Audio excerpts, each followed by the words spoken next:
Daug klausimų gaunu iš esamų klientų, ką vis dėlto kokį kavos aparatą rinktis. Tai šiuo metu tiesiog turiu prie save galingai stipriai įmonių grupiai BSH priklausančius prekių ženklus Nefas, Boschas ir dar šitai įmonių grupiai priklauso Siemensas ir Gaggenau. Tai išoriškai galim kažkiek ir panagrinėti šitos du aparatus. Atrodo gan panašiai, viskas tvarkoje, tik tai Nefo žiūrim apdailėlė yra, sidabriniai rėmeliai padaryti, valdymas matosi kitoniškas, Boscho irgi jau viskas kitaip atrodo. Pradedam nuo Boscho, tai yra tiesiog ratukų lengvai galima pasirinkti meniu, spalvoti ekranai. Gal šiuo metu žmonėm ir patinka tokie dalykai, spalvos, ekranai, įdomios matrisos. Pas Nefą valdymas, kiek matau, kažkiek paprastesnis. Tas, kaip sakyti, gal aiškesnis kažkiek tai. Visi meniu, tą, ką matau ant Nefo valdymo sistemos lygiai tas pats. Boschas lygiai taip pat, gal kitaip viskas išdėstyta. Viskas faina. Ir tas gražus aparatas, tik tai, ką norėjau pabrėžti, Nefas yra kaip prabangos prekė Vokietijoje, daleisime Europoje ir pas mus net.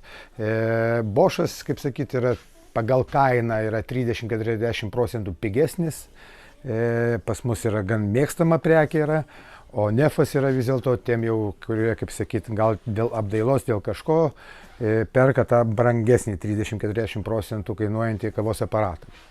Okay.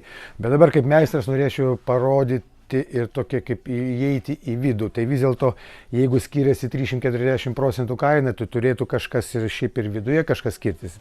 Bet dėja, taip nėra. Atidarius Nefą, jeigu matom daryklą, vandens talpą, tiršių talpą, visos plasmasėlės, viską, atidarom Boschą ir matom lygiai 100% tą pačią kopiją. Ir ta pati darykla, ir indas vandens, ir viskas ir taip toliau.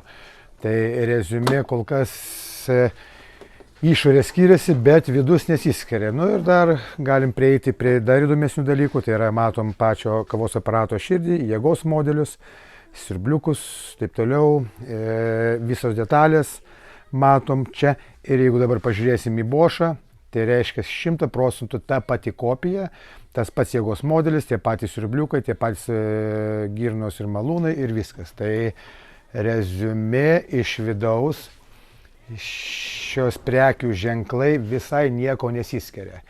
Tai įdomus dalykas, tai ką, mokam už ką? Tai mokam už kažkokią tai sidabrinę apdailėlę gražesnę ir kažkokį kitonišką meniu. Tai tiesiog negaliu aš jums daug ką patarti, ką jums rinktis, tiesiog reikia rinktis, kas jums prie širdies ir kas jums tinka.